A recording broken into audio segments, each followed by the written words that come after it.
আপনি আরেকটু data calculation করে দেখবেন, ওনার জয়ের চেয়ে হলো হারার রেকর্ড বেশি। আমি মনোনয়ন ফর্ম জমা দিয়েছিলাম, আজকে রায় ঘোষণা হয়েছে। আমাদের জাতীয় নাগরিক পার্টির শাপলাকলি প্রতীকে নাসিরউদ্দিন পাটোয়ারি ঢাকা ৮-এর জন্য যে মনোনয়ন দাখিল করেছিলেন তা অ্যাকসেপ্টেড হয়েছে। আমরা আল্লাহর দরবারে শুকরিয়া আদায় করি যে আমরা একটি গণতান্ত্রিক পথে উত্তরণ করতে যাচ্ছি।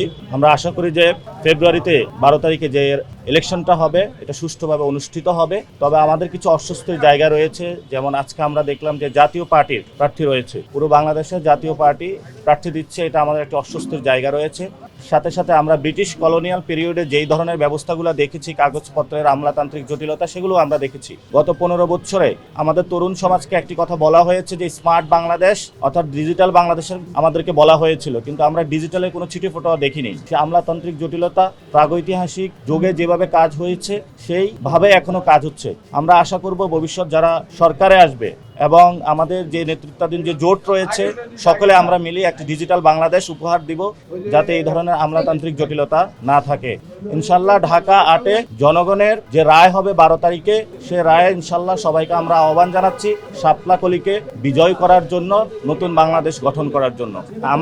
আমরা এই অফিসে যতটুকু দেখেছি সেখানে ওনাদের নিরপেক্ষতা দেখেছি এবং সকলের সামনে ওনারা কথা বলেছেন, কিন্তু বিভিন্ন জায়গায় যেমন দেবিদ্বারে সেখানে ঋণ খেলাপি যেটা হলো হাসনাত আব্দুল্লাহ আপত্তি তুলেছিলেন, সেটার এখনো সুরাহা করা হয়নি এবং বিভিন্ন জায়গাতে আরও আছে প্রশাসন বিএনপির দিকে ঝুঁকে পড়েছে, তারা সেই বিষয়গুলো আপত্তি তুলেছেন।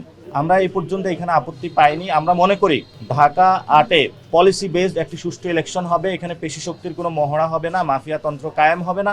আমরা এখনো পরিস্থিতি যেটা দেখছি সেটাতে আমরা মনে করি নিরাপত্তার ঘাটতি রয়েছে, অর্থাৎ নিরাপত্তা নিয়ে আমরা শঙ্কিত রয়েছি এবং যারা আমাদের সাথে কাজ করছেন তারাও নিরাপত্তা নিয়ে শঙ্কিত রয়েছেন। কিন্তু প্রশাসনের দিক থেকে যদি ওনারা আরও অ্যাক্টিভ হন, আমরা আশা করি ঢাকা ৮-এ একটি সুষ্ঠু ইলেকশন করা সম্ভব বলে আশা করি। আপনি আরেকটু ডেটা ক্যালকুলেশন করে দেখবেন, ওনার জয়ের চেয়ে হলো হারার রেকর্ড বেশি। সো ইনশাল্লাহ এবার শাপলাকলি জয় হবে, আমরা এটা আশা রাখি, সবার উপরে বিশ্বাস রাখি ইনশাল্লাহ।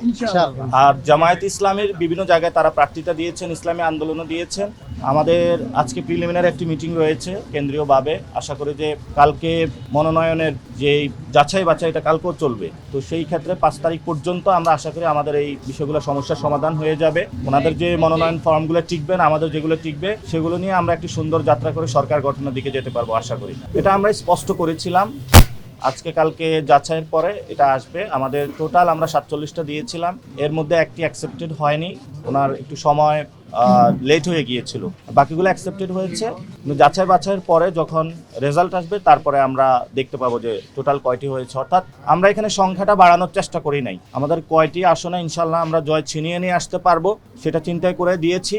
এবং জামায়াত ইসলামী আন্দোলন, এবি পার্টি এবং যে আমাদের জোটটা রয়েছে, মামুনুল হকের পার্টি রয়েছে, আমরা সবাই মিলে যাতে সরকার গঠন করতে পারি সেই প্রচেষ্টার অংশীজন হিসাবেই আমরা এই জোটে মনোনয়ন জমা দিয়েছি এবং যে বিজয়ী আসন হিসাবে আমরা নিয়ে আসতে পারবো সেখানেও হলো বিজয় আসন হিসাবে আমরা বেশি দেখেছি, আমরা সংখ্যা বাড়ানোর চেষ্টা করি নাই। আর বাংলাদেশের বর্তমান যে পরিস্থিতি রয়েছে, নির্বাচন কমিশন ইলেকশনের তফসিল দেওয়ার পরে আমরা নির্বাচন কমিশনকে বাংলাদেশে আর দেখতে পাচ্ছি না। চিফ ইলেকশন কমিশনার থেকে শুরু করে বিভিন্ন জায়গায় বাংলাদেশের বড় ধরনের শোডাউন হচ্ছে পলিটিক্যাল পার্টিগুলোর। আমরা সে বিষয়ে নির্বাচন কমিশনকে আহ্বান জানাবো, যদি আপনি দায়িত্ব পালনে কোথাও অপারগতা দেখেন বা কোথাও থেকে প্রেশার ফিল করেন, জনগণের সামনে আসুন, জনগণকে চেহারা দেখান। এই যে 2 দিন যাচাই বাছাই প্রক্রিয়া চলতেছে, আমরা এই ধরনের নির্বাচন কমিশন থেকে একটি স্টেটমেন্টও দেখি নাই এবং গত 1 সপ্তাহ যে বাংলাদেশে ছবির মহড়া হলো, পোস্টারের মহড়া হলো, সেই বিষয়ে নির্বাচন কমিশনের কোনো পদক্ষেপ আমরা দেখি নাই। বরঞ্চ একজন কমিশনার নিজ থেকে আগ বাড়িয়ে কথা বলেছেন যে নির্বাচন কমিশনের যে বিধিবিধান দিয়েছে সেগুলোর ভায়োলেশন হচ্ছে না। আমরা মনে করি এই ধরনের দলকানা নির্বাচন কমিশনার, তাদের লজ্জা শরম থাকা উচিত এবং অতি দ্রুত তাদের পদত্যাগ করা উচিত। ধন্যবাদ সবাইকে, আসসালামু আলাইকুম।